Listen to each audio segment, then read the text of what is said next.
Esta mañana hablamos del hecho de que hay algunos requisitos para aquellos que quieren estudiar la palabra de Dios. La Biblia no es un libro abierto para toda persona. Es un libro abierto solo para aquellos que cumplen con ciertos requisitos básicos. Y hablamos del quién del estudio bíblico, quién es el que realmente puede entender la Biblia. Y le presentamos a usted 5 y después un sexto, el cual fue la oración.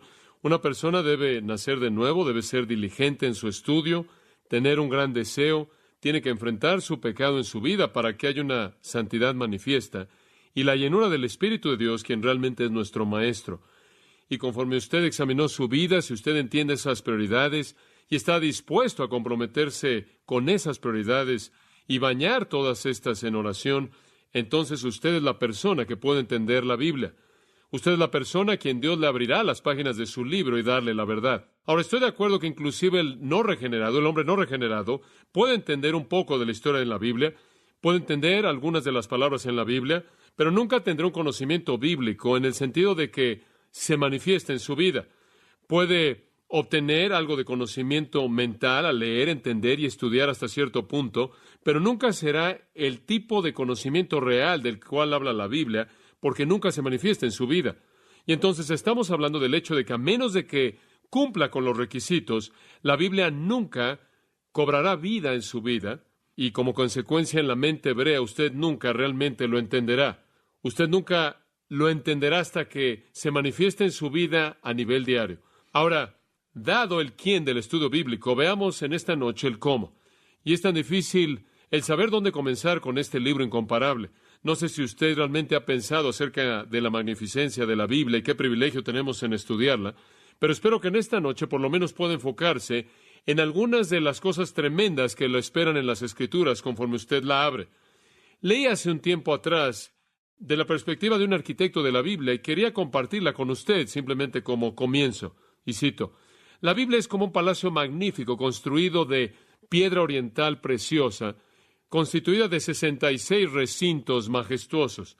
Cada uno de estos recintos es diferente el uno del otro y es perfecto en su belleza individual, mientras que juntos forman un edificio incomparable, majestuoso, glorioso y sublime.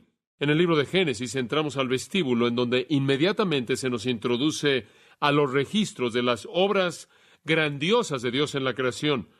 Este vestíbulo da acceso a las cortes de la ley, por las cuales llegamos a la galería de retratos de los libros históricos. Allí encontramos colgados en las paredes escenas de batalla, obras heroicas y retratos de hombres valientes de Dios. Más allá de la galería de pinturas, llegamos al recinto de los filósofos, el libro de Job, pasando el cual llegamos a la sala de música, el libro de los Salmos, y ahí permanecemos emocionados por las armonías más grandes que jamás escucharon los oídos humanos. Y después llegamos al recinto administrativo, el libro de Proverbios, en el centro del cual está el lema, la justicia engrandece a la nación, pero el pecado es la mancha de cualquier nación. Dejando el recinto administrativo, entramos al departamento de investigación, Eclesiastés, después al conservatorio, el Cantar de los Cantares, en donde nos saluda el aroma fragante de los frutos más selectos y las flores, y los cantos más dulces de las aves. Cuando llegamos al observatorio en donde los profetas con sus telescopios poderosos están esperando la aparición de la estrella de la mañana brillante previa a la llegada del Hijo de la Justicia. Y cruzando por el patio llegamos al recinto de la audiencia del Rey, los Evangelios, en donde encontramos 4 retratos de la vida del Rey mismo, revelando las perfecciones de su belleza infinita. Y después llegamos al taller del Espíritu Santo, el libro de los Hechos, y más allá del recinto de la correspondencia a las epístolas, en donde vemos a Pablo y Pedro y Santiago y Juan y Judas ocupados en sus mesas bajo la dirección personal del Espíritu de verdad. Y finalmente llegamos al recinto del trono, el libro de Apocalipsis. Ahí somos cautivados por el volumen majestuoso de adoración y alabanza, dirigidos al Rey coronado que llena el recinto inmenso. Mientras que en las galerías adyacentes y el salón del juicio están retratadas las escenas solemnes de condenación y escenas maravillosas de gloria, asociadas con la manifestación venidera del Rey de Reyes y el Señor de Señores. Un viaje rápido por las Escrituras. Oh, la majestad de este libro, de la creación a la culminación. Cómo nos motiva el ser diligentes en nuestro estudio. ¿Cómo lo estudiamos? Número 1, ¿cómo es que realmente entendemos la Biblia? Punto 1, lea la Biblia. Bastante simple, lea la Biblia. Aquí es donde el estudio bíblico comienza, con la lectura. Y francamente, muchas personas nunca llegan a este punto. Realmente nunca la leen. Leen mucho acerca de ella, quizás, en libros aquí y allá, pero realmente no leen la Biblia. Y no hay sustituto para la lectura de las Escrituras. Debemos estar totalmente comprometidos con la lectura de la Biblia. Ahí es donde todo comienza. Y mi sugerencia es que trate de leer a lo largo de la Biblia una vez al año. En primer lugar, usamos el Antiguo Testamento, y me estoy refiriendo aquí al Antiguo Testamento. Comience usted con el Antiguo Testamento. Trate de leerlo una vez al año. Hay 39 libros, y si usted lee alrededor de 20 minutos al día, más o menos, dependiendo de qué tan rápido lee usted, normalmente usted puede terminar el Antiguo Testamento en un año. Yo recuerdo en el seminario al Dr. Feinberg, quien fue un gran mentor mío y un hombre maravilloso de Dios, quien sabía tanto del Antiguo Testamento y que solía dejar boquiabiertos a los alumnos. Uno de los alumnos trataba de sorprenderlo en algún momento y decirle: Dr. Feinberg, ¿qué hay en Primero de Reyes 7:34? Simplemente sacando algo del aire. Y él, en cierta manera, como que hablaba en voz baja en su mente en hebreo, la traducía y nos decía lo que había ahí. En una ocasión él me dijo: yo trato de leer un libro al día simplemente para mantenerme al día con lo que está pasando. Yo dije: ¿qué tipo de libro? Cualquier libro. Un libro acerca del arte, un libro de historia, un libro acerca de la vida de alguien, cualquier libro. Uno por día para mantenerme al día. Un día le dije: con toda su lectura, un libro al día y todo su estudio del hebreo y escribir comentarios y enseñar una carga completa de clases, ¿tiene tiempo para leer la Biblia? Y él dijo: leo la Biblia. Leo la Biblia 4 veces al año y lo he hecho y no sé por cuántos años. Ahí comienza todo, no hay sustituto para leer la Biblia. Comience con el Antiguo Testamento y simplemente léalo. Ahora, el idioma hebreo es un idioma muy simple. No tiene los conceptos sublimes del pensamiento griego, no es un idioma teórico, no es un idioma conceptual, no es un idioma filosófico con mucha abstracción. Es un idioma muy simple, muy concreto. De hecho, como un alumno en seminario, descubrí que el estudio del hebreo era infinitamente más fácil que el estudio del griego. No solo no es un idioma complejo en la mayoría de los casos, sino que relaciona las cosas en términos muy concretos y simples. Y entonces puede leer a lo largo del flujo y la narración del Antiguo Testamento, en la mayoría de los casos, simplemente al sentarse y acabarlo de principio a fin, progresando poco a poco. Y cada año va a regresar y leer una y otra vez el Antiguo Testamento y comienza usted a tener una comprensión de lo que está leyendo. Y yo le sugiero que conforme lee la Biblia, usted haga anotaciones en el margen, en lugares donde usted no entiende de qué está hablando. Y si usted hace eso, va a encontrar que algo muy interesante va a pasar. Comienza con muchas cosas y conforme pase el tiempo, comienza usted a tacharlas de su margen, porque conforme usted lee y relee, y conforme usted progresa desde Génesis a Malaquías, va a encontrar un entendimiento que se va a volver suyo y va a responder algunas de las preguntas que usted hizo. Las que usted no responde en su lectura, puede usarlas para estudio individual, en un comentario o alguna otra fuente para poder entender el significado. Pero comience simplemente a leerla. No se abrume. ¿O cómo puedo aprenderla toda? ¿Cómo puedo entender cada versículo? Simplemente comience y lea a lo largo del Antiguo Testamento. Y esa es mi sugerencia, que haga esto cada año, por lo menos una vez al año. Ahora, cuando usted llega al Nuevo Testamento, tengo un plan un poco diferente. Y le he compartido esto, pero se lo voy a dar de nuevo para leer el Nuevo Testamento. Y por cierto, creo que el enfoque primordial debe ser leer el Nuevo Testamento. Realmente creo, y está basado en las Escrituras, en Colosenses, por ejemplo, en el 1:24, Pablo dice, más bien en el 25, que él fue hecho un ministro según la dispensación de Dios que le es dada a mí para ustedes de cumplir la palabra de Dios. Esto es el misterio escondido desde las edades y de generaciones que ahora ha sido manifiesto. En otras palabras, Pablo dice, yo soy llamado por Dios para darles el misterio que había estado escondido. Ahora, el misterio básicamente es la revelación del Nuevo Testamento. Y Pablo dice, yo soy apóstol del misterio, en Efesios capítulo 3. Entonces, el enfoque primordial de su ministerio fue la revelación nueva. Y él hacía referencia al Antiguo Testamento siempre y cuando ilustrara y ayudara a entender y apoyar el Nuevo. Y entonces el mensaje del Nuevo Testamento es la culminación de la revelación. Es lo que incluye, es lo que engloba todo lo que está en el Antiguo e incluye todo lo que está en el Nuevo. Y entonces, en un sentido, el Nuevo Testamento va a resumir el Antiguo Testamento como también llevarlo a la plenitud de la revelación, a la totalidad de la revelación. Entonces, cuando usted lee el Nuevo, debe pasar más tiempo porque explica el Antiguo. Y es debido a que está escrito en griego, en un idioma mucho más complejo, quizás más difícil en muchos casos de entender. En algunas ocasiones no es siempre el caso, pero en la mayoría de los casos es un poco más difícil debido a sus abstracciones, porque habla en conceptos en lugar de hablar en historias narrativas. Y entonces tenemos que entregarnos a una mayor diligencia al estudio del Nuevo Testamento. Ahora, así es como yo lo he hecho. Y yo comencé esto cuando estaba en el seminario. Yo comencé con Primera de Juan y decidí que leería Primera de Juan diariamente durante 30 días. Y creo que esa es la manera en la que debe hacerlo. El primer día usted simplemente lee Primera de Juan.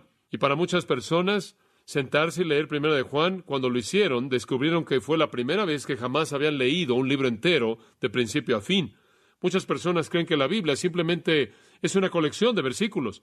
Pero ¿sabe una cosa? Yo me acuerdo que cuando era un niño teníamos una caja de plástico allí en la mesa de nuestra cocina con versículos adentro.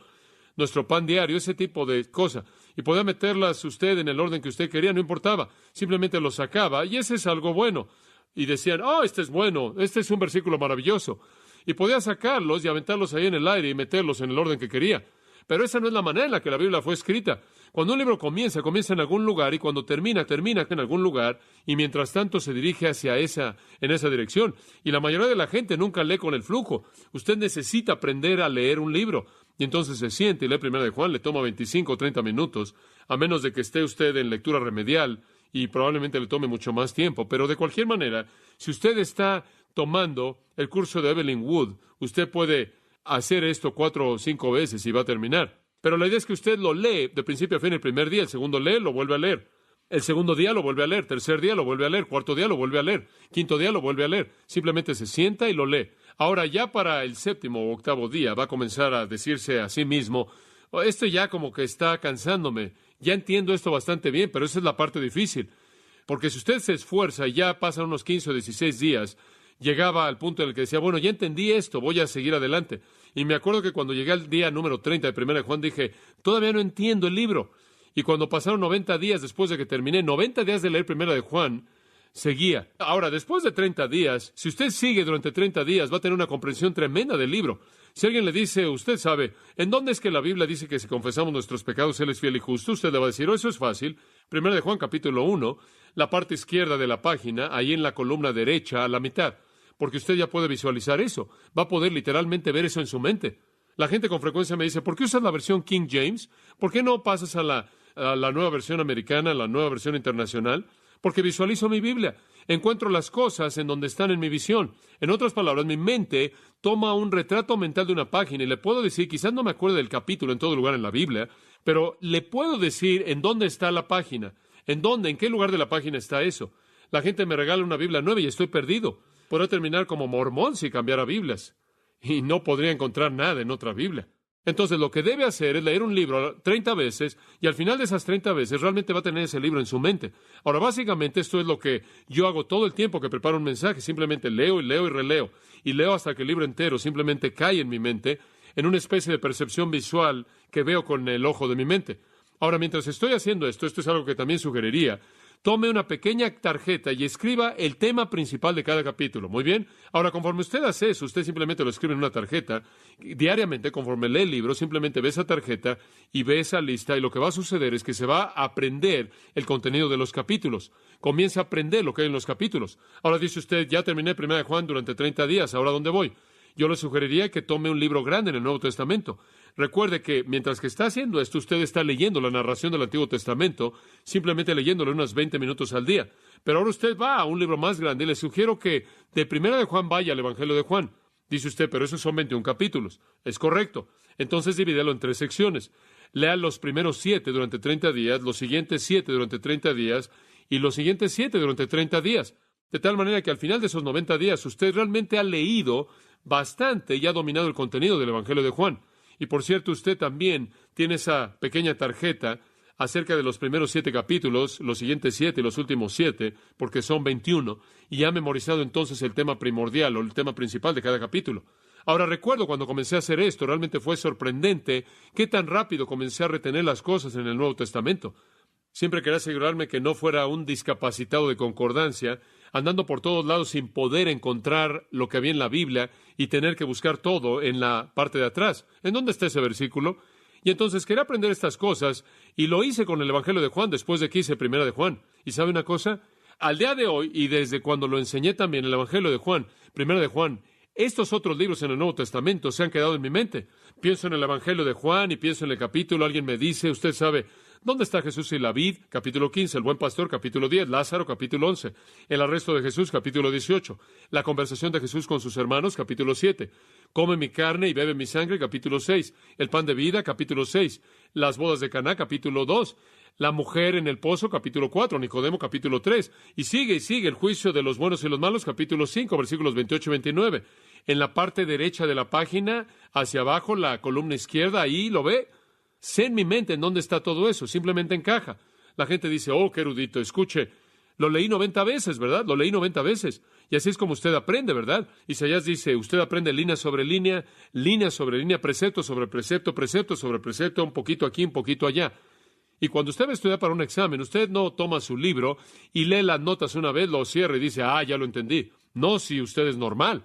No, si usted es como yo. Usted aprende mediante la repetición, repetición, repetición. Esa es la manera en la que usted aprende la Biblia. Y después quizás quiere ir al libro de Filipenses, y quizás quiere aprender el libro de Filipenses, otro libro pequeño, corto, y después quizás quiera regresar a Mateo, y después a Colosenses, después de regreso a Hechos, y dividirlo así, y va de aquí para allá, un libro pequeño, uno largo, un corto, un largo. Dice usted, pero va a tomar mucho tiempo. No, en aproximadamente 2.5 años usted habrá terminado con el Nuevo Testamento. Eso es realmente maravilloso. Ahora, usted va a leer la Biblia de cualquier manera, más vale que usted la lea para que pueda recordarla. La mayoría de la gente dice, bueno, tengo mis devociones diarias y leo mi pasaje para el día. Y usted les dice, bueno, ¿cuál fue? Déjame ver, ¿qué hay acerca de 2 o 3 días atrás? No tengo esperanza. Apenas me puedo acordar de lo que leí ayer. Realmente usted no puede retener nada al moverse rápidamente. Debe repetirlo y repetirlo y repetirlo. Y si usted cree que es una palabra viva, va a cobrar vida en su vida conforme lo lee de manera repetitiva. Ahora, si alguien me dijera, bueno, lee el periódico así o lee alguna novela de esa manera, yo le diría, no estoy interesado. Pero esta es verdad viva y tiene un efecto productivo en su vida cuando es leída de manera repetida. Y sabe una cosa, si un gran erudito hebreo como el Dr. Feinberg lee a lo largo del Antiguo Testamento y el Nuevo Testamento 4 veces al año, ¿qué es lo que debo hacer yo? Pienso en Juan Wesley, quien se levantaba cada mañana de su vida a las 4 de la mañana, escuche esto, y leía las Escrituras en 5 idiomas diferentes para que pudiera disfrutar cada matiz posible diferente acerca de las Escrituras que estaba leyendo. Y él lo hizo durante 3 horas o algo así cada mañana de su vida. Me acuerdo cuando estuve en Londres y fui a su iglesia y un hombre nos llevó ahí por una escalera sinuosa y nos llevó a esta pequeña habitación a donde él iba cada mañana, y ahí en su escritorio estaban sus lentes, unos lentes pequeños, y su pequeño Nuevo Testamento griego y un par de otros libros, aquellos libros mismos que Juan Wesley había pasado leyendo cada mañana de su vida a las 4 de la mañana. Y creo que ahí es donde todo comienza en el estudio bíblico, exactamente ahí. Ahora, algunas personas dicen, bueno, ¿debes leerla en la misma versión? Bueno, generalmente sí. Apégate a la misma versión para que puedas familiarizarte. De vez en cuando creo que es bueno ver otra versión, simplemente para poder entenderlo mejor. Normalmente yo leo, claro, en el King James en inglés, pero solo para mi propia edificación. Invariablemente leo el pasaje en la nueva versión americana o en la nueva versión internacional. Esas dos creo que son las mejores traducciones de comparación que están disponibles. Y aquí es en donde usted tiene que comenzar. Ahora, ese es un método simple, y eso es todo lo que voy a decir acerca de esto, porque creo que es bastante obvio. Simplemente fluya, lea a lo largo del Antiguo Testamento. Puede leer desde Génesis a Malaquías, o puede seguir algún otro formato que tenga, una pequeña agenda de lectura o lo que sea. Pero en el Nuevo Testamento lea de manera repetida. Y por cierto, como comentario al margen, realmente le va a ayudar también si usted lee el libro del que está predicando cuando lo estoy predicando. Ahora, usted no siempre puede hacer eso, porque quizás pueda leerlo en 30 días y a mí me toma 4 años. Pero en algún punto a lo largo del tiempo, cuando comienzo a leer el libro, comienzo a enseñar un libro, ese es un buen momento para que usted comience a leerlo. Ahora, ¿a qué pregunta responde esto? Leer la Biblia responde esta pregunta. ¿Qué dice la Biblia? Y necesitamos saber eso. ¿Qué dice la Biblia? Bueno, para poder descubrir lo que dice, necesita leerlo, y entonces descubrirá exactamente lo que dice. Ahora, le voy a decir otra cosa interesante que sucede. Y este es simplemente un comentario al margen. Pero cuando usted comienza a leer la Biblia, simplemente leerla y simplemente la lee, va a descubrir que su comprensión va a incrementarse de una manera increíble, porque la Biblia explica la Biblia. Ahora, no sé si usted ha analizado mi predicación. Yo sé que probablemente la ha criticado y ha determinado si es buena, mala o indiferente. Probablemente tiene una escala de 1 a 10 en su casa, del domingo por la tarde. Pero básicamente, si usted analiza mi predicación, y este es el secreto, le estoy revelando aquí, básicamente lo que hago es explicar la Biblia con otra parte de la Biblia. Eso es invariablemente lo que yo hago. Ahora, usted lo sabe y puede seguir cómo hago eso. Y lo que me metió en esto fue cuando un querido hombre me dijo en una ocasión que si quisiera tener yo un ministerio rico, él dijo, aquí hay un libro que debes tener. Y me dio un libro que se llama El Tesoro del Conocimiento Bíblico. Ese pequeño libro es un libro que va por todos los versículos de la Biblia y le dan versículos de referencia cruzada que explican el significado de ese texto. Ahora, usted pensaba que yo tenía todo eso en mi mente, ¿verdad? Ese pequeño libro fue algo tremendo. Este hombre me dijo, tomas tu Biblia y ese libro y puedes predicar hasta que mueras. Y es una herramienta tremenda. ¿Por qué? Porque usa la Biblia para explicar a la Biblia. Y eso es lo que sucede cuando usted lee. Entonces, usted está leyendo en Primera de Juan y después pasa a leer el Evangelio de Juan y dice usted, oye, ahora entiendo lo que él quiere decir en Primera de Juan, porque eso encaja con Juan capítulo 5. O está leyendo Filipenses y dice, ahora entiendo eso porque está explicado aquí. Bueno, ahora sé lo que él quiere decir con ese concepto acá, porque lo veo por allá. Y conforme usted está fluyendo a lo largo del Antiguo Testamento, como hemos visto, por ejemplo, hablamos del divorcio, ¿verdad? Mateo 5:31, habéis oído que cuando un hombre se divorcia de su esposa, dele los papeles de divorcio, pero yo os digo que si un hombre se divorcia de su esposa por cualquier otra causa que no sea fornicación, él comete adulterio, etcétera, etcétera. Y ahora usted está leyendo en el Antiguo Testamento y llega a Deuteronomio capítulo 24, y ahí usted encuentra exactamente a qué se estaba refiriendo Jesús. O si usted está leyendo, por ejemplo, en Juan capítulo 3 y se dice a sí mismo, ¿debes nacer de agua y del Espíritu? ¿De qué está hablando? ¿El agua y el Espíritu? Y alguien viene y le dice, bueno, el agua se refiere al líquido amniótico que está rodeando al bebé cuando el bebé nace. Tienes que nacer físicamente y nacer espiritualmente. No, porque los hebreos no llamaban a eso saco o bolsa de líquido amniótico. Eso está en español. Dice usted, bueno, ¿qué quiere decir el agua y el Espíritu? Al mismo tiempo, usted está leyendo a lo largo de Ezequiel y llega al capítulo 36 y encuentra que Ezequiel dice que viene un día cuando los hombres van a nacer de agua y de Espíritu. ¡Ajá! Ahora lo entendemos. El agua es la palabra y el Espíritu es el Espíritu Santo. Y Ezequiel va a explicar Juan 3. Entonces, cuando usted comienza a leer la Biblia, usted va a descubrir que hay muchos huecos que están siendo llenados porque puedo entenderla. Y por cierto, yo le digo esto a la gente todo el tiempo. Dios no escribió un libro para hacerlo tropezar. Este no es un libro que supuestamente tiene algún tipo de verdad escondida. Este no es un libro secreto en donde usted dice, ajá, Dios, ya descubrí lo que estás tratando de decir aquí. No, debe entenderlo. Y la gente dice, oh, lo que hagas no leas el libro de Apocalipsis, ese libro es tan confuso. Bueno, dice en el 1:3, bienaventurado, feliz es el que lo lee y los que oyen las palabras de esta profecía. No es tan difícil, pero le voy a decir una cosa, usted nunca va a entender Apocalipsis a menos de que esté leyendo Daniel, Isaías y Ezequiel. Y entonces, así conforme usted fluye, todo comienza a tener sentido. Y si usted simplemente lee la palabra de Dios, es sorprendente qué producción, qué va a pasar en su vida. Muy bien, segundo principio. El primero es leer la Biblia. El segundo es interpretar la Biblia. Interpretar la Biblia. Ahora, algunas personas no interpretan la Biblia, simplemente la aplican. Van de la lectura a aplicarla sin interpretarla. No se molestan por descubrir lo que significa. Simplemente leen y aplican. Ahora, lo primero es leer la Biblia. Y va a responder a la pregunta ¿qué dice la Biblia? El segundo punto, interpreta la Biblia, responde a la pregunta ¿qué significa la Biblia por lo que dice? Leemos la Biblia. Oh, eso es maravilloso. Dice eso. ¿Qué significa por lo que dice? Y tenemos que interpretar. Ahora, tiene que interpretar la Biblia. No puede tomar la Biblia como una aspirina, no es una tableta. La gente dice, bueno, tuve mis devociones y estaba leyendo y yo, tú sabes, decidí que esto significa aquello. No, tiene que saber lo que significa. ¿Recuerda al eunuco etíope leyendo en Isaías? Y Felipe viene y él le dice, ¿entiendes lo que estás leyendo? Y él dice, ¿cómo entenderé a menos de que alguien me enseñare? No la puedo entender.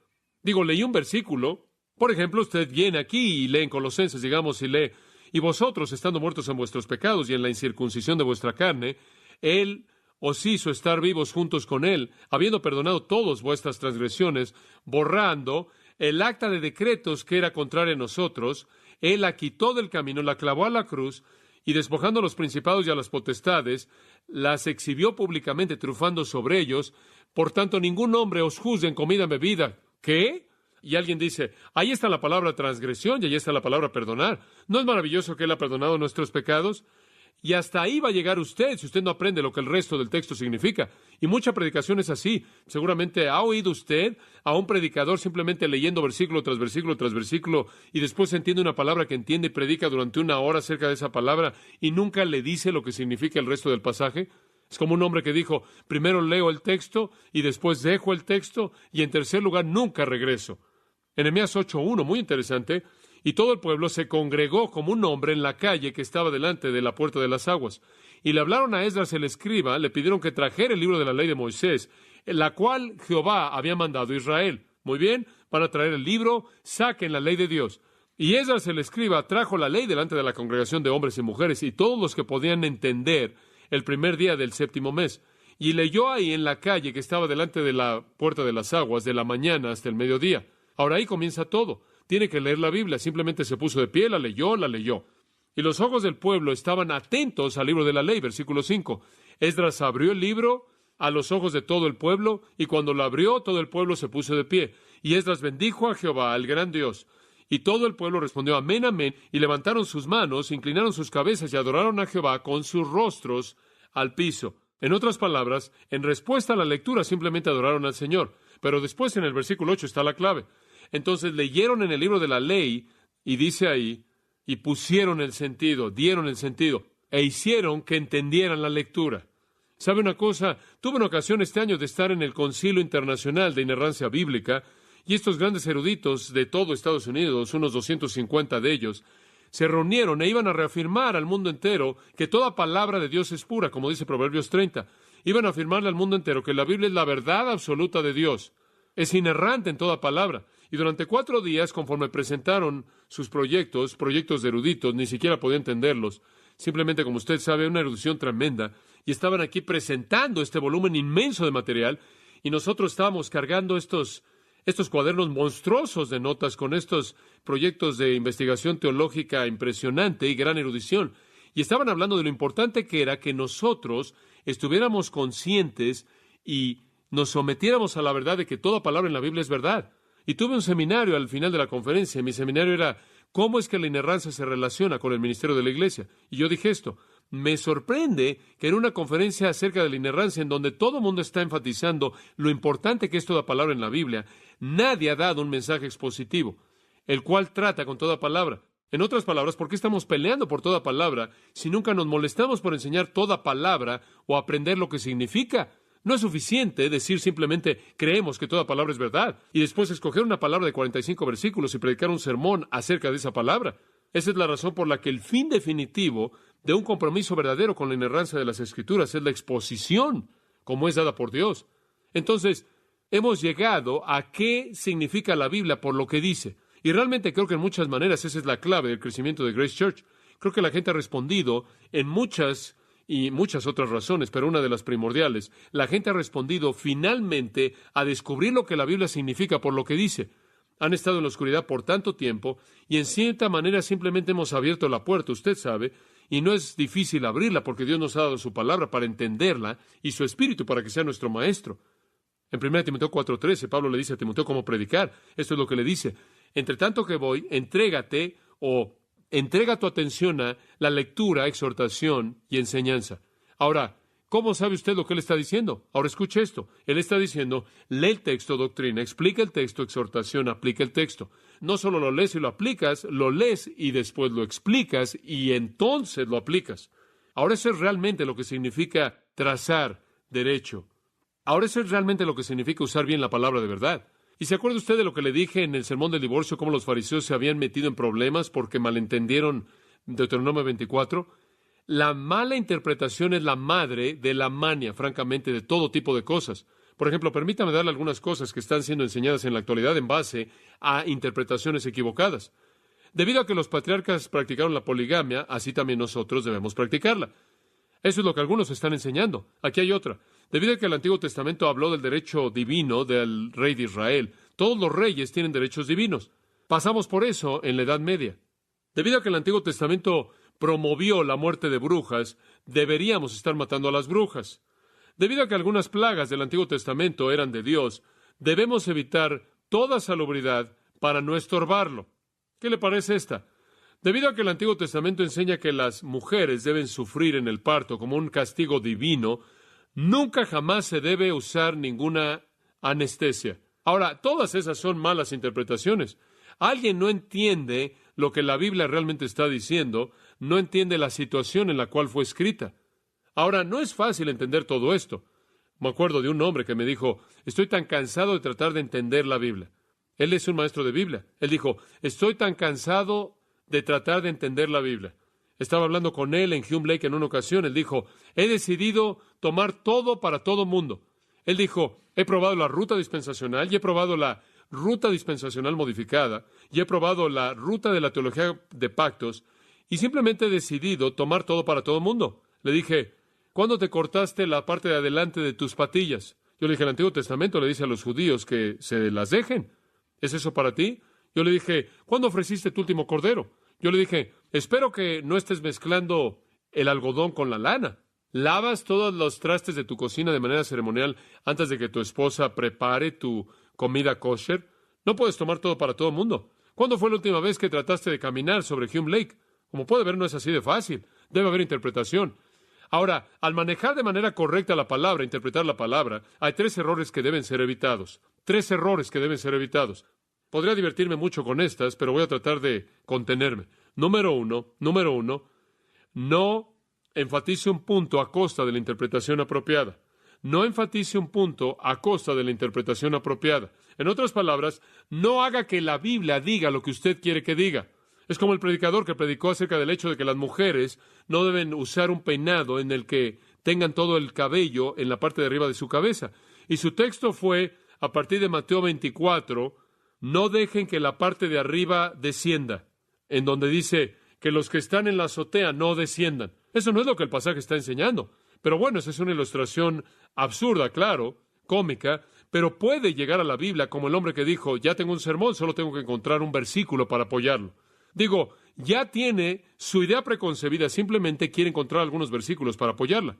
E invariablemente, esta es una confesión también, invariablemente, si yo trato de hacer un sermón, termino forzando la Biblia para que encaje con mi sermón. Pero si trato de comprender un pasaje, a partir del entendimiento de ese pasaje, fluye un mensaje que compartir con ustedes. Entonces, hace mucho tiempo atrás me di por vencido al tratar de producir sermones y ahora trato de entender la palabra de Dios y a partir de ese entendimiento sale un mensaje.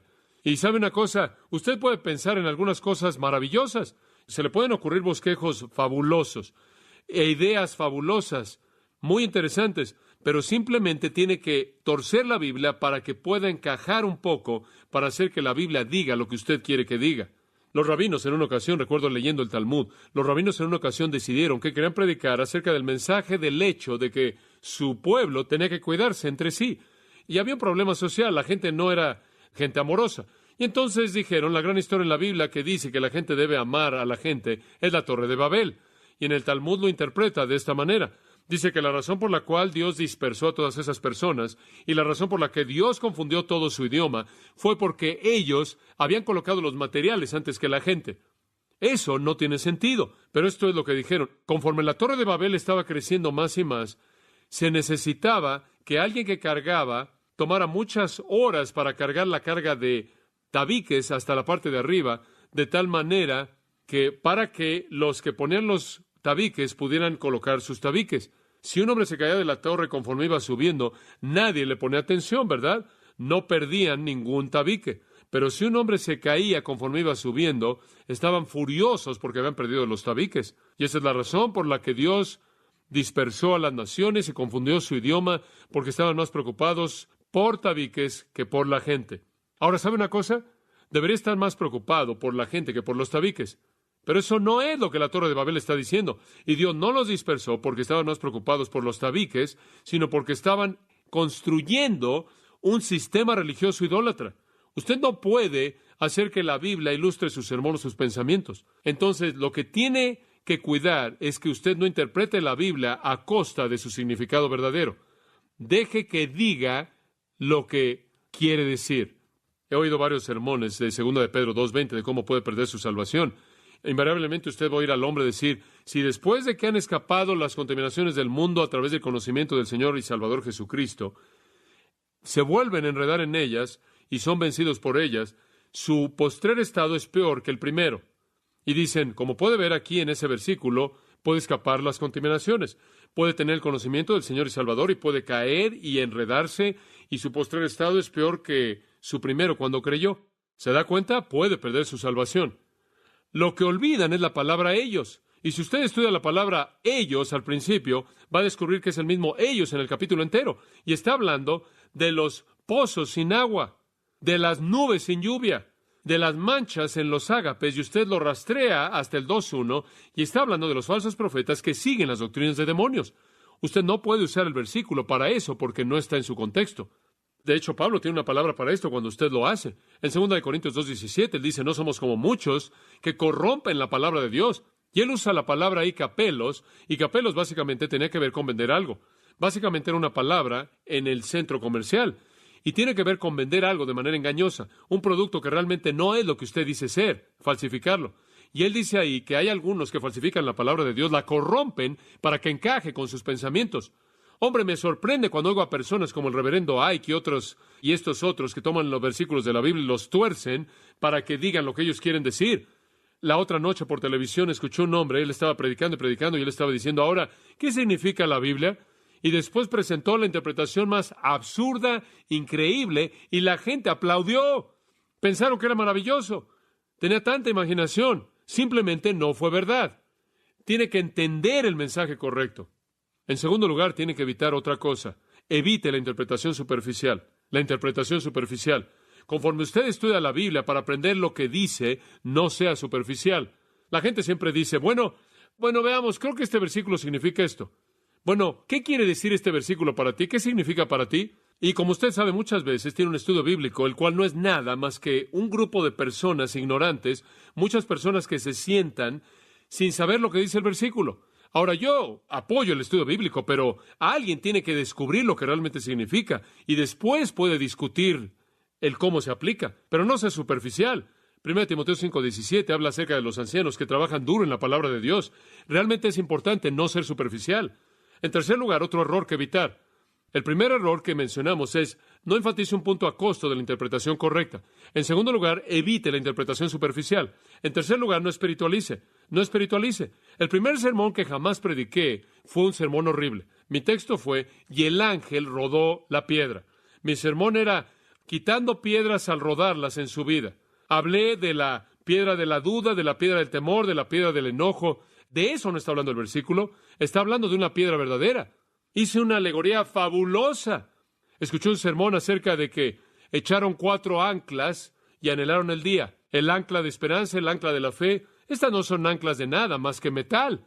He oído cosas increíbles. Me acuerdo cuando estábamos haciendo la serie acerca del movimiento carismático, les conté de una serie del libro de Nehemías, donde Nehemías representaba al Espíritu Santo, y los muros caídos eran los muros caídos de la personalidad humana, y el estanque del rey era el bautismo del Espíritu Santo, y el material que pegaba los tabiques eran las lenguas. Y lo que Nehemías estaba enseñando es que el Espíritu Santo quiere venir a su vida y a través de las lenguas y el bautismo del Espíritu reconstruir los muros derribados de su personalidad humana. Ahora usted tiene que tener mucha imaginación para terminar con eso. Nehemías se retorcería en su tumba. Me acuerdo de un hombre que vino aquí para pedir consejería y uno de nuestros pastores estaba hablando con él y estaban teniendo problemas matrimoniales. Creo que era Jerry Mitchell y Jerry les preguntó cómo llegaron a casarse. Estaban tan distantes. Y él dijo, yo estuve en un sermón en el que nuestro pastor predicó. ¿Un sermón acerca de qué? Acerca de los muros de Jericó. ¿Y qué tienen que ver los muros de Jericó con el matrimonio? Él dijo, había un principio espiritual. Usted debe marchar alrededor de algo, reclamarlo por Dios, marchar alrededor de ellos 7 veces y los muros van a derribarse. Él dijo, encuentra a la niña que quieres, marcha alrededor de ella 7 veces y los muros de su corazón van a derribarse y cásate con ella. Él dijo, no, eso no es verdad, nadie predicó eso. Oh, sí, dijo él, no lo puedo creer. Él le dio su número telefónico y llamó al predicador y él dijo, sí, prediqué eso. Y también he sacado otros sermones muy buenos de ese mismo texto. Como puede ver, le llamo eso la predicación inventiva, porque usted no necesita la Biblia. Usted puede usar lo que quiera. Usted puede usar lo que a usted se le antoje. Usted puede ponerse de pie e inventar lo que quiere. Usted no necesita la Biblia. Y usted termina con una historia que los hace llorar acerca de alguien que vino a casa. ¿Se da cuenta? Usted entiende el mensaje. Es fácil hacer eso. Y hay muchas personas que hacen eso con el Antiguo Testamento. Convierten el Antiguo Testamento en un libro de fábulas, haciendo todo tipo de cosas absurdas, locas que suceden, inventando todo tipo de cosas absurdas. No espiritualice, entienda el significado correcto. No le puedo decir cuántos sermones he oído acerca de este versículo, Mateo 19, lo mencioné no hace mucho tiempo atrás. Es más fácil que un camello pase por el ojo de una aguja que un rico entre al cielo. He oído muchos sermones acerca de eso y dicen, ahora, ¿cómo puede un camello entrar por el ojo de una aguja? Bueno, sabemos que si usted pudiera ordenar todas las moléculas de un camello en una línea derecha, ahí es cuando me caí, ¿me entiende? ¿Se da cuenta?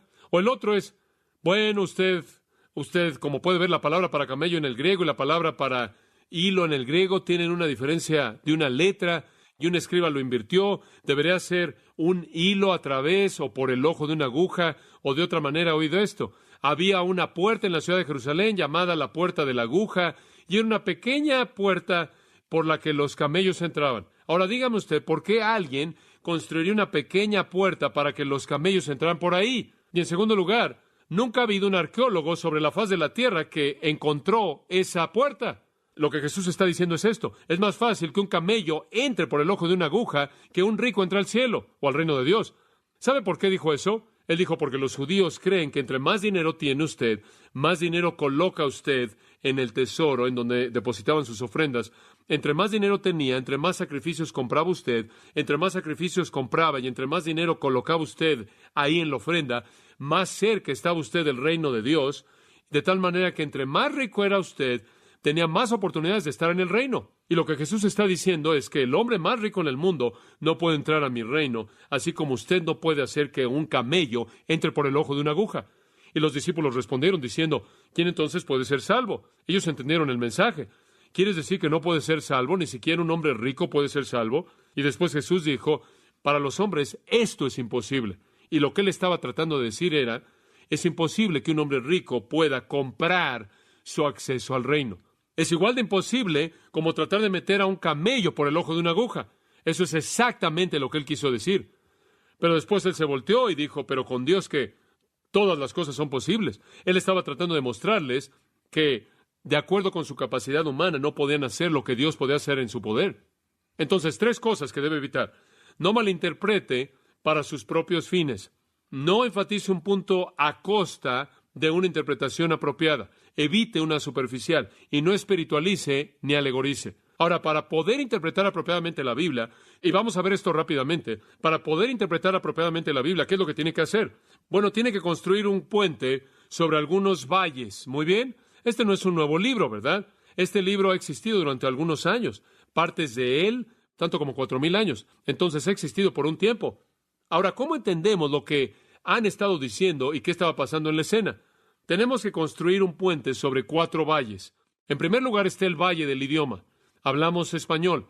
La Biblia fue escrita en hebreo y griego, unas cuantas partes en arameo, lo cual es muy parecido al hebreo. Pero tenemos una distancia del lenguaje que tenemos que cruzar. Y entonces me oye con frecuencia usar una palabra griega y explicar esa palabra, de lo contrario no la entendería. Por ejemplo, en 1 Corintios 4:1, Pablo el apóstol dice, así pues, ténganos pues los hombres como ministros de Cristo. Y dice, somos hombre, Pablo, eres ministro de Cristo. Y esa palabra ministro, pensamos en primer ministro, ministro de defensa en español, usted sabe. El ministro es algo elevado, un término digno. Pero la palabra griego es huperetes. Significa un esclavo de tercer nivel en un barco. El hombre que está hasta abajo, que está encadenado a un pedazo de madera, no haciendo nada más que esto. Él dice, cuando se presente lo que yo hice, que se diga que no fui nada más que un esclavo de tercer nivel de galeón para Jesucristo. Como puede ver, usted nunca obtendría eso de los términos en español. ¿Por qué?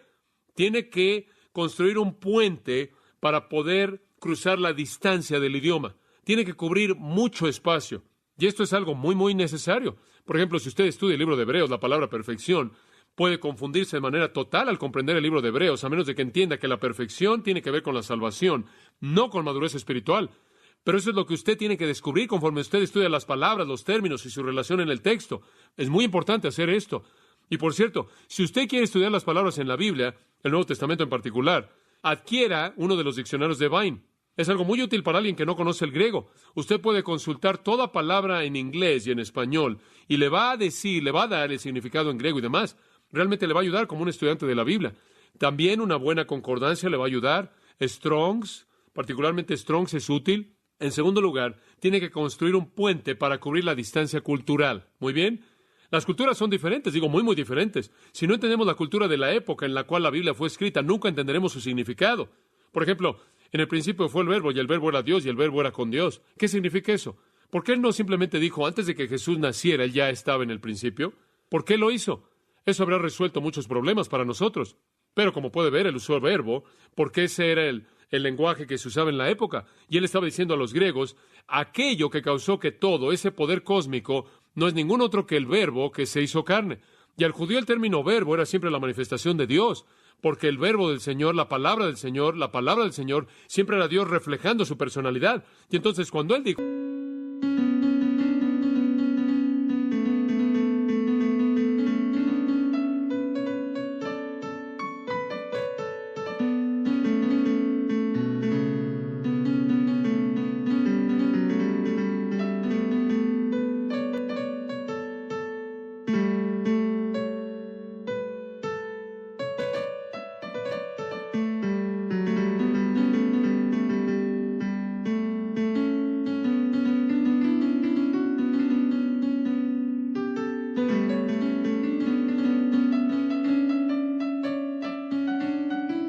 el verbo fue hecho carne, o el verbo habitó entre nosotros, o el verbo estaba en el mundo, o el verbo creó. Él está identificando a Jesucristo, al Cristo encarnado como Dios. Entonces, en el texto ahí, usted ve que le habla a la mente griega y a la mente hebrea con la palabra correcta, y él cautiva a ambas en ese punto vital, y esa es la razón por la que él usa esos términos.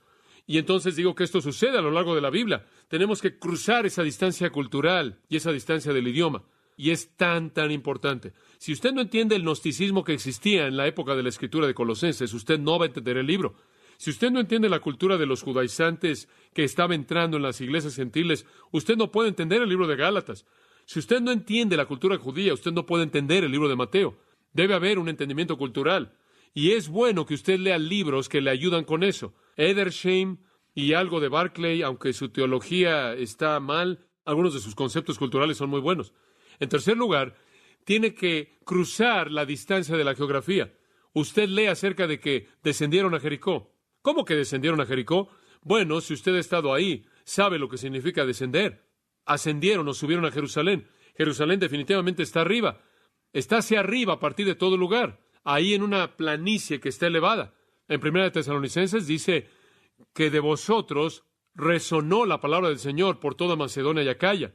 Lo que es sorprendente es que resonó tan rápido. Desde el momento en el que Pablo había estado ahí, se había ido y había escrito la carta, poco tiempo ha pasado. Y dice usted, ¿cómo es posible que los tesalonicenses habían tenido a Pablo ahí en medio de ellos durante 2 semanas y su testimonio alcanzado a todo el mundo conocido? ¿Cómo pudo suceder eso? Y después usted estudia un poco de geografía y descubre que pasando por ahí en medio de la ciudad de Tesalónica estaba una avenida conocida como la carretera Ignacia, la cual es la calle principal de este oeste. Toda persona que pasaba en ambas direcciones pasaba por Tesalónica. Lo que pasaba ahí se transmitía por todos lados. Y entonces un poco de entendimiento de geografía enriquece la comprensión. Usted entiende que el Señor Jesucristo cruzó el valle de Cedrón al Monte de los Olivos a orar. Y usted entiende que durante el tiempo de la Pascua estaban matando literalmente a miles de corderos. Estiman que hasta 250,000 dentro de esa semana pudieron haber sido matados. Están matando esos corderos. La sangre corría por la parte de atrás del templo y también por la parte de atrás del monte Sión, ahí por el torrente de Cedrón, de tal manera que estaba rojo con sangre. Y conforme Jesús salió de la ciudad, cruzó ese pequeño torrente, y él habría pisado la sangre de todos esos corderos sacrificados, un recordatorio tremendo de su propia sangre que estaba por ser derramada, lo cual quitaría los pecados del mundo. Y como puede ver un poco de entendimiento de la geografía, el Cedrón y lo que estaba pasando lo enriquece. Y pienso en el hecho cuando Jesús resucitó a Lázaro de los muertos, la noticia se esparció rápidamente en Jerusalén. ¿Sabe por qué? Porque Betania se encuentra ahí pegado al este de Jerusalén, está muy cerca. Y lo que pasaba en Betania está tan solo a 1,5 kilómetros hasta 3 kilómetros donde estaba el templo. Y la noticia se habría esparcido como un incendio rápidamente, de tal manera que la gente comenzó a ver a este que había resucitado un hombre de los muertos. Tenemos que cruzar estos valles, el idioma, la cultura, la geografía, y uno más es la historia. Y si usted conoce algo de historia, realmente ayuda. Nunca olvidaré cuando estaba enseñando el Evangelio de Juan, cómo la clave entera para entender la interacción entre Pilato y Jesús se basa en el conocimiento de la historia. Si usted entiende la situación romana, si usted entiende las cosas torpes que Pilato hizo cuando llegó a la tierra, cómo él llegó con sus grandes banderas con la imagen de César en ellas, y claro, debido a que adoraban a César y la adoración del emperador era una religión, eso constituyó un ídolo y literalmente enfureció a los judíos, enfureció a sus sacerdotes. Entonces Pilato comenzó mal desde el principio. Pilato después trató de hacer algo a los judíos y lo sorprendieron, lo reportaron con Roma y casi perdió su trabajo. Entonces, él había deteriorado mucho la relación con el pueblo judío, por lo menos 2 veces. Más adelante, hubo un tercer error que él cometió. Ahora, cuando llegó Cristo y Pilato temía a los judíos, y esa es la razón por la que él permitió que Cristo fuera crucificado. ¿Por qué temía? Porque él ya tenía una relación que estaba tambaleándose con Roma y él sabía que su trabajo estaba en juego. Ahora, ese es el tipo de historia que tenemos que entender para abrir el significado de la Biblia.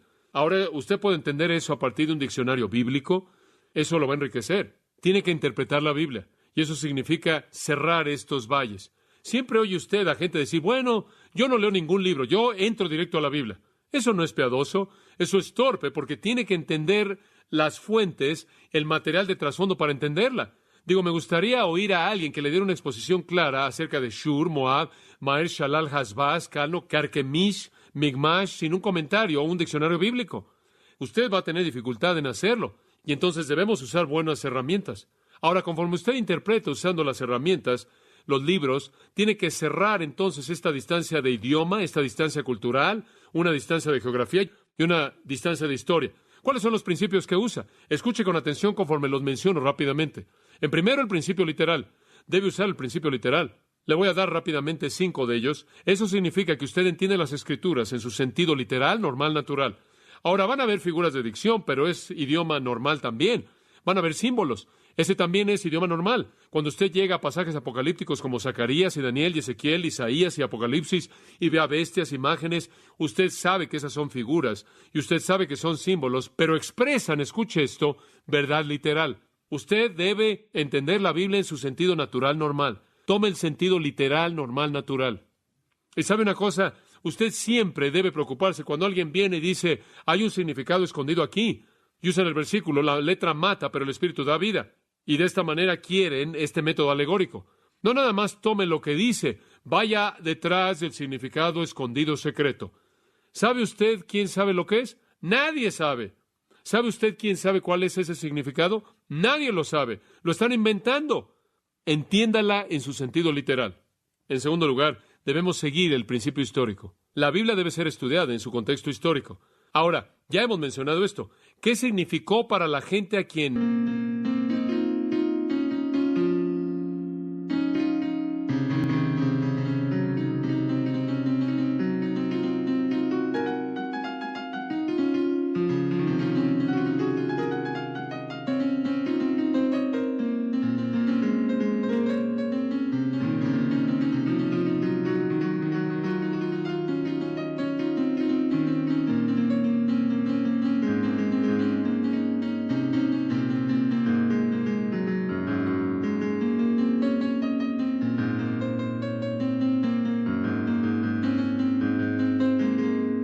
le fue hablada o escrita?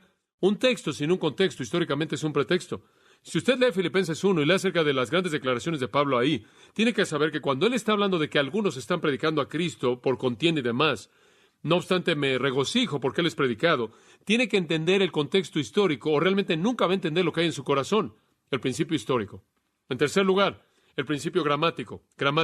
Lo que queremos decir es que tiene que ver la oración, preposiciones, pronombres, verbos y nombres. Solemos aprender a cómo diagramar una oración para que pudiéramos descubrir lo que está diciendo. Por ejemplo, en Mateo 28, la gran comisión, id por todo el mundo y predicad el evangelio a toda criatura, bautizándolos y enseñándolos a que hagan todas las cosas que los he mandado. En primer lugar, usted lee id, eso se oye como un verbo, id por todo el mundo predicando, haciendo discípulos, bautizando, enseñando, todos se oyen como verbos. Pero conforme usted entra a la oración, descubre que solo hay un verbo. Y el verbo es matheteusete. Haz discípulos, haced discípulos. Ir no es nada más que un participio, bautizar es un participio, enseñando es un participio, lo cual significa que modifican al verbo principal. Lo que la Gran Comisión dice es, hagan discípulos, y al hacer discípulos van a tener que ir, bautizar y enseñar. Y si usted entiende eso, entonces la totalidad de ese concepto sale de ese texto. Entonces, eso es estudiar la gramática simplemente para efectos de ilustración. Permítame darle otra ilustración en Mateo 18. Creo que esta es buena. ¿Cuántas veces ha oído usted a alguien decir esto en una reunión de oración? En donde 2 o 3 están congregados en mi nombre, ahí estoy en medio de ellos. Amigos, 2 o 3 de nosotros estamos aquí. El Señor está aquí. Escuche, ¿quiere saber algo? Si yo estoy ahí solo, el Señor está ahí. Es correcto. Ese versículo no tiene nada que ver con una reunión de oración. Y si usted estudia el contexto, va a descubrirlo. Si usted estudia la gramática que lo rodea, lo va a descubrir. Lo que está diciendo es que cuando usted va a disciplinar, cuando va a sacar usted a alguien de la iglesia, ahí estoy yo en medio cuando usted ha confirmado su pecado en la boca de 2 o 3 testigos. Y usted aprende eso si usted estudia el texto.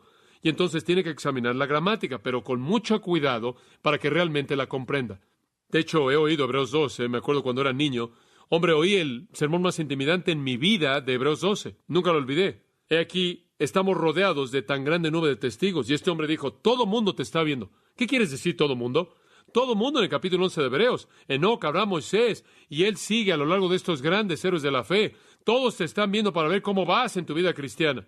Esto es muy molesto. Mi primera reacción es que no tiene nada mejor que hacer. ¿Qué va a pasar cuando todos lleguemos ahí? ¿Quién va a estar viendo qué? Eso no es lo que significa.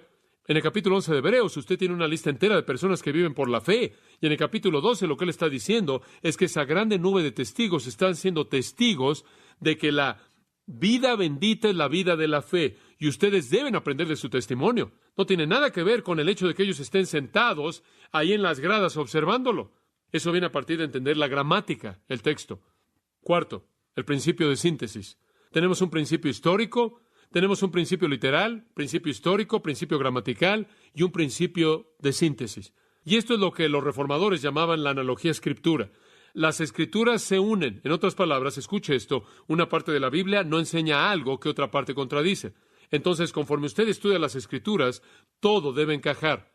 No puede, por ejemplo, usted está leyendo a lo largo de 1 Corintios y llega donde habla del bautismo de los muertos y dice usted, bueno, ahí hay una nueva doctrina.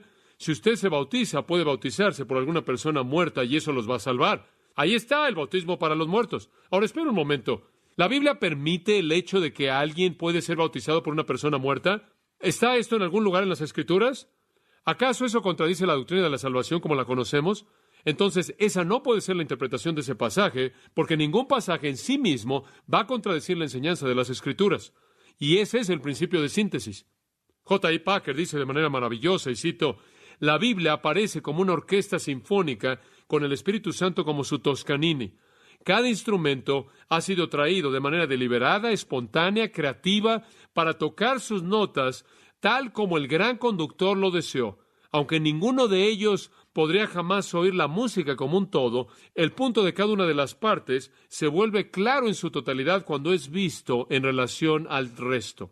Fin de la cita. ¿Sabe lo que eso me dice? El principio de síntesis. Realmente no hay contradicciones. Lo que parecen ser contradicciones pueden ser resueltas si tenemos la información, porque la Biblia se une como un todo. En quinto lugar, el principio práctico. El principio práctico. Dice usted, John, esto es tan nebuloso, está ahí arriba en el aire, el principio literal y todas estas otras cosas. ¿Cuándo llega a mi vida? Al punto en el que vivo. Este es el principio práctico. La pregunta final es, ¿entonces qué? Conforme trato de interpretar la Biblia, ¿cómo descubro lo que significa para mí? Y esto es maravilloso. Asegúrese que en su estudio bíblico encuentre usted el principio práctico. Tengo una pequeña frase que uso cuando enseño esta clase y es esta. Aprenda a principalizar las Escrituras. Léala y descubra cuál es el principio espiritual que se aplica ahí a mí. Pero no puede hacer eso hasta que usted haya atravesado por los otros principios primero. El principio literal, histórico, gramatical y el de síntesis. Y ahora sabe lo que significó por lo que dice y ahora llega al punto de cómo se aplica usted. Ahora sí es como usted interpreta la Biblia.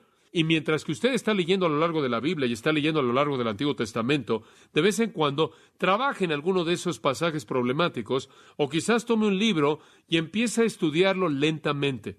Quizás no tenga mucho tiempo para hacerlo, pero ya para cuando usted haya terminado con esta lectura, quizás solo tenga 15 minutos que le queden al día. Pero haga eso por lo menos un poco. Lea un poco en un diccionario o en un comentario y comience usted a ver cómo se entiende todo. y empiece a entender cuál es el significado literal, cuál es el contexto histórico, cuál es la estructura gramatical, cómo encaja con el resto de las Escrituras y cómo se aplica a mí, entonces lea la Biblia e interprete la Biblia.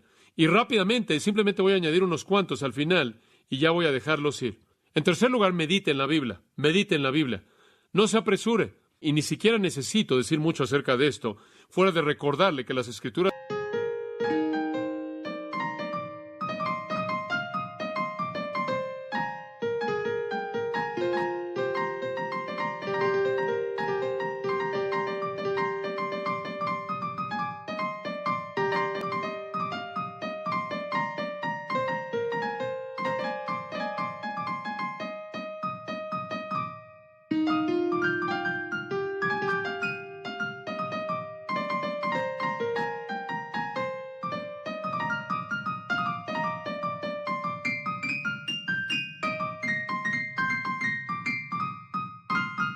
dicen, las palabras que yo te mando este día estarán en tu corazón, Deuteronomio 6, y las enseñarás a tus hijos, y hablarás de ellas cuando te sientes en tu casa, y cuando te levantes, cuando andes por el camino, cuando te acuestes, cuando te levantes. En otras palabras, hombre, debes tener estas cosas en tu mente todo el tiempo. Ahora, ¿quieres saber una cosa? Le voy a dar un secreto. Si usted está leyendo a lo largo del Antiguo Testamento y está leyendo un libro del Nuevo Testamento 30 veces, una tras otra, todo el tiempo, usted va a tener todo este material en su mente. Y la meditación es lo que hace que todas estas partes comiencen a moldearse en una comprensión cohesiva de la verdad bíblica. Dios inclusive dijo en Deuteronomio 6, átalos como una señal en tu mano y colócalos en medio de tus ojos y escríbelos en los postes de tu casa y en tus puertas. Dios dice, quiero mi palabra en todos lados. La quiero en tu boca, cuando te levantas, cuando te acuestas, cuando caminas, cuando te sientas. La quiero en la parte de enfrente de tu casa, en tus puertas. La quiero en tus brazos, colgando en medio de tus ojos. La quiero en todos lados. Y sabe una cosa, vivimos en una cultura en la que usted maneja de arriba hacia abajo en la calle. ¿Y qué es lo que ve? Digo, sus ojos están literalmente atacados con basura, ¿no es cierto? Anuncios de whisky y anuncios de cerveza y programas de mujeres y películas corruptas y basura que simplemente está siendo metida a su cabeza. Y Dios dice, toma mi palabra y que sea un anuncio espectacular enfrente de tus ojos, que esté por todos tus brazos, llenando tu mente, tu voz, a donde quiera que vayas. Así es como debe ser. A un hombre se le hizo una pregunta en una ocasión. ¿Cuando no puedes dormir, cuentas ovejas? Él dijo, no, hablo con el pastor. Eso es lo que Dios quiere que su pueblo haga, hablar con el pastor, meditar. Salmo 1, 1 y 2. Bienaventurado el varón que no anduvo en consejo de malos, ni estuvo en camino de pecadores, ni en silla de escarnecedores se ha sentado, sino que en la ley de Jehová está su delicia, y en su ley que medita de día y de noche. Así como la vaca está rumiando, la ilustración clásica de estar analizando y analizando y pensando y pensando. Las vacas tienen varios estómagos y simplemente pasan el alimento de una parte a la otra mientras que atraviesa por el proceso de digestión. Entonces tenemos que leer la Biblia, estudiar la Biblia, meditar en la Biblia. En cuarto lugar, y finalmente, enseñe la Biblia. ¿Quieres saber algo que he descubierto? La mejor manera de aprender es dar. ¿Sabía eso? Las cosas que aprendí lo suficientemente bien como para enseñar son las cosas que retengo. Permítame decirle algo. Ustedes son mi fuente espiritual de fortaleza. Eso es verdad. Si no me viera forzado a aparecerme aquí con un sermón cada semana, me pregunto si lo podré hacer. Yo sé que van a estar aquí diciendo, MacArthur, aquí estamos, dinos. Y es ese reconocimiento constante de que debo enseñarles lo que me forza a aprender. Y le voy a decir otra cosa. ¿Quieres saber algo? Es muy fácil el ser incomprensible, ¿no es cierto? ¿Sabía eso? Si usted va a oír a alguien hablar y no entiende nada de lo que dijeron, probablemente ellos no entienden su tema. Si un hombre no es claro, no entiende su tema. Es muy fácil ser difícil de ser comprendido. Es muy fácil ser difícil en ser comprendido. Es muy difícil ser claro, porque para que usted pueda ser claro, tiene que dominar su tema. Y entonces, como maestro, como puede ver, se ve forzado a dominar su tema, de lo contrario, nunca será claro. Muchas veces la gente dice, bueno, tú sabes, yo no entiendo. Nada está pasando en mi iglesia, enseño la Biblia, la gente sale y dice, él enseña la Biblia, pero no sé de qué está hablando. Tiene que ser claro. Y si usted enseña, lo va a retener. Simplemente alimente a alguien más y vea cómo alimenta su propio corazón. Yo creo que la motivación personal para el estudio viene a partir de la responsabilidad. Si no tuviera a alguien a quien enseñarle, no produciría. Yo me voy a casa simplemente como ilustración el viernes. Tuve 2 días para preparar esto, bueno, realmente 20 años de pensamientos, pero 2 días para anotarlo. ¿Saben lo que pasó? Lo hice. Si no tuviera que enseñar esto hasta el próximo domingo, no lo habría hecho. simplemente les hubiera leído algo y en cierta manera hubiera seguido a un paso lento. Pero le doy gracias a Dios por la presión que me aplican en mi vida para hacer esto. No puedo venir el domingo y decir, oye, ¿sabes una cosa? Tengo el mejor sermón. Creo que lo voy a tener listo para el martes. No van a estar aquí el martes. Y ese tipo de presión me forza a mantenerme en esto para que pueda entenderlo. Bueno, espero que eso simplemente le ayude a comenzar. Lea la Biblia, interprete la Biblia, medite en la Biblia y enséñala. Y cuando usted haya terminado, y usted sabe que alguien tiende a tener una cabeza grande y decir, bueno, ya llegamos, ya lo he dominado todo. Simplemente acuérdese de Deuteronomio 29:29. Las cosas secretas pertenecen al Señor. Cuando usted lo haya dicho todo, lo haya hecho todo y lo haya aprendido todo, ni siquiera ha rascado la superficie de la mente infinita de Dios. Pero ¿sabe cuál es el propósito? Permítame decirle esto, y tengo que decir esto. Su propósito al aprender la palabra de Dios no es tener conocimiento, porque como Pablo dijo, el conocimiento ¿qué? Envanece. Su propósito es conocer a Dios, y conocer a Dios es aprender la humildad. ¿Se da cuenta? Conocer a Dios es aprender la verdadera humildad. Bueno, oremos. Padre, estoy agradecido por la paciencia de la gente en esta noche, por habernos tardado más de lo normal. Sin embargo, parece que pasamos un tiempo tan maravilloso compartiendo juntos la necesidad de estudiar la palabra. Señor, puede ser un poco abrumador para algunos de estas queridas personas e inclusive lo es para mí algunas veces hacer todo lo que debo hacer para conocer tu palabra. Señor, ayúdanos a comenzar en algún lugar, por lo menos con la lectura, y poco a poco comenzar a interpretar las cosas. Y que estas personas tomen notas en su margen y después regresen para entenderlas y muéstrales las fuentes correctas, libros, o quizás escuchen a algún otro maestro que les pueda ayudar. Ayúdanos, Padre, entonces a meditar en tu palabra y después enseñarla para que podamos terminar con el ciclo. Primero recibirla de ti y después transmitirla a alguien más. Oh, qué tiempo tan rico hemos disfrutado en esta noche. Haznos personas de la palabra. Yo sé que tú conoces mi corazón y la gratitud profunda que tengo por la fidelidad de esta congregación que ha venido en esta noche para abrir sus corazones a esto tan necesario de estudiar tu palabra. Gracias, Padre, por su apertura. Oro porque tú los recompenses por un deseo como ese y su fidelidad al cumplir en sus vidas tu buena palabra. No solo conforme ellos la entienden de manera clara.